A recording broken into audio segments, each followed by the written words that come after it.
पिछले 3-4 दिनों से एक खबर आपने ज़रूर देखी होगी कि आफताब नाम का एक प्रेमी अपनी ही प्रेमिका का मर्डर कर गया और 35 टुकड़ों में उसे काटकर जंगल में फेंक दिया। आज जानते हैं इस खबर के पीछे खबर को विस्तार से। जानते हैं कौन थे ये दोनों, कहाँ मिले थे, लिव इन में कब से थे, मर्डर वाली रात को यानी 19 मई 2022 को क्या हुआ था और कैसे 6 महीने के बाद इसका पता चला। क्या इसके पीछे कोई लव जिहाद का एंगल है? तो स्वागत है आपका भारतवर्ष हिंदी में। कहते हैं प्यार अंधा होता है, उसमें लाख बुराई हो तब पर भी हम इसे देख नहीं पाते, और जब ऐसे हादसे होते हैं तो फिर ये सवाल आता है, क्या आप प्यार खुले आंखों से करना चाहिए? आफताब अमीन पूनावाला जो वसई में रहता है अपने माँ बाप और भाई के साथ। पिता एक होलसेलर का काम करते हैं, वही माँ हाउसवाइफ है। आफताब BMS एडमिशन लेता है और लास्ट ईयर आते आते कॉलेज छोड़ देता है और नौकरी ढूंढता है। उसका मन अब वसई में नहीं रखता तो वो पुणे चला जाता है और वहाँ पहले शेफ और फिर फूड ब्लॉगर और बाद में फोटोग्राफर का काम शुरू करता है और उसे इसमें अच्छा खासा प्रॉफिट भी होता है। श्रद्धा जो वसई में ही पली बड़ी अपने माँ बाप और छोटे भाई के साथ रहती है। विवाह कॉलेज में BMM पढ़ रही श्रद्धा भी लास्ट ईयर आते आते कॉलेज छोड़ देती है। उसी की टीचर की माँ ने तो वो कहती है, मेरे घर में मेरे पापा से नहीं बनता और मुझे पैसे की ज़रूरत है, इसीलिए जॉब करना पड़ेगा। अप्रैल 2017 से मार्च 2018 तक वो कॉल सेंटर में काम करती है। उसके बाद 2018 से 2020 तक वो एक सेल्स मैनेजर की जॉब करती है। 2019 में वो और आफताब दोनों एक डेटिंग ऐप से मिलते हैं। दोनों की पहचान होती है और फिर प्यार होता है। इसी साल दोनों लिव इन में रहने की ठान लेते हैं, पर उनके माँ बाप दोनों के इस फैसले पर मंजूर नहीं होते। तब श्रद्धा अपने घर वालों से कहती है कि वो अब बड़ी हो गई और अपना फैसला खुद ले सकती है और घर छोड़ देती है। अब दोनों साथ में रहने लगते हैं, पर शुरुआत से ही दोनों में झगड़ा होना शुरू होता है। 2020 में श्रद्धा की माँ की मौत हो जाती है। तब वो 2 हफ्ते के लिए अपने घर आती है। तब अपने पापा को बोलती है आफताब उसे मारता है।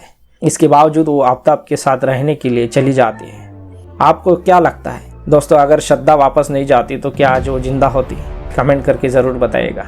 अब साल आता है 2022, जब दोनों मार्च के महीने में दिल्ली जाते हैं घूमने के लिए ताकि थोड़ा फ्रेश हो जाए रोज़ रोज़ की झगड़ों से। दोनों में शादी को लेकर हरदम झगड़े होते थे। श्रद्धा शादी करना चाहती थी, वही आफताब को नहीं करनी थी। दिल्ली से दोनों अब हिमाचल प्रदेश जाते हैं, वहाँ कुछ दिन रुकते हैं। उसके बाद फिर से दिल्ली आते हैं और उत्तराखंड जाते हैं। इतना घूमना महज एक बहाना था या फिर आफताब उसे मारने का ठिकाना ढूंढ रहा था? 15 मई को वो दोनों दिल्ली वापस आते हैं और छतरपुर इलाके में एक रूम रेंट पे लेते हैं। अब आती है वो रात जो श्रद्धा के लिए आखिरी रात साबित हुई। 19 मई को वो दोनों खाना खाने के बाद फिर से लड़ पड़ते हैं और माँ का देख के आफताब उसका गला घोट देता है और लड़की की मौके पे ही मौत हो जाती है। पुलिस बयान की माने तो आफताब कहता है कि श्रद्धा को मारना आसान था, पर उसके बॉडी को सही ठिकाने लगाना बहुत कठिन है। अब आफताब बाहर जाता है और 300 लीटर का फ्रिज खरीदता है और बॉडी को उसी में रखता है। फिर धीरे धीरे एक टुकड़ा करके रोज़ बाहर जाकर पास के जंगल में फेंकता है। ताजुब की बात यह है कि जिस फ्रिज में वो ये बॉडी रखता था, उसी फ्रिज में अपनी कोक की बोतल, फ्रूट्स भी रखता है और खाता भी था। किसी को पता ना चले इसलिए वो श्रद्धा का इंस्टाग्राम अकाउंट भी चला रहा था और व्हाट्सएप भी। सितंबर में लड़की का दोस्त लक्ष्मण उसे कॉल करता है, पर वो कॉल नहीं उठाती। लक्ष्मण को डाउट होता है, मई महीने से श्रद्धा बात क्यों नहीं कर रही। वो उसके भाई और पापा को बताता। लड़की के पापा वसई महाराष्ट्र पुलिस में कंप्लेंट रजिस्टर करते हैं। जब पुलिस मोबाइल का लास्ट लोकेशन देखते हैं तो वो दिल्ली का निकलता है। अब महाराष्ट्र पुलिस ये केस दिल्ली पुलिस को सौंप देते हैं। जब पुलिस आफताब से पूछताछ करती है तब वो अपना जुर्म कबूल करता है। अब 35 में से 12 बॉडी के टुकड़ों को पुलिस ने बरामद किया है। कुछ लोग इसे लव जिहाद भी मान रहे हैं, पर पुलिस इसे नकारती है। वैसे भी दोस्तों, मुजरिम का कोई धर्म नहीं होता, वो एक सड़ी हुई मानसिकता होती है। हम आशा करते हैं कि इसे बड़ी से बड़ी सज़ा मिले और श्रद्धा की आत्मा को शांति मिले।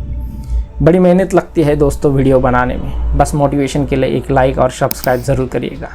जय हिंद।